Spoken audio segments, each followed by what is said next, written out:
Then Job answered the Lord and said, I know that you can do all things, and that no purpose of yours can be thwarted. Who is this that hides counsel without knowledge?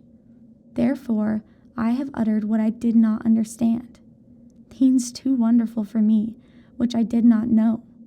Hear, and I will speak. I will question you, and you make it known to me. I had heard of you by the hearing of the ear, but now my eye sees you. Therefore I despise myself, and repent in dust and ashes.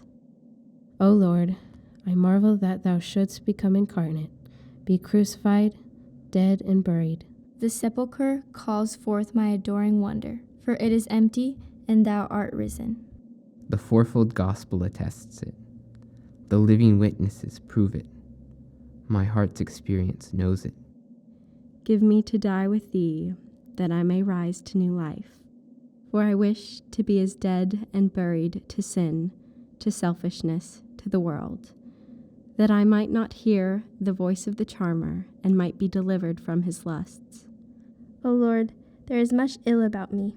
Crucify it, much flesh within me, mortify it. Purge me from selfishness, the fear of man, the love of approbation, the shame of being thought old-fashioned, the desire to be cultivated or modern. Let me reckon my old life dead because of crucifixion, and never feed it as a living thing. Grant me to stand with my dying Savior, to be content to be rejected, to be willing to take up unpopular truths, and to hold fast despised teachings until death. Help me to be resolute and Christ-contained. Never let me wander from the path of obedience to thy will. Strengthen me for the battles ahead. Give me courage for all the trials, and grace for all the joys. Help me to be a holy, happy person, free from every wrong desire, from everything contrary to thy mind. Grant me more and more of the resurrection life. May it rule me.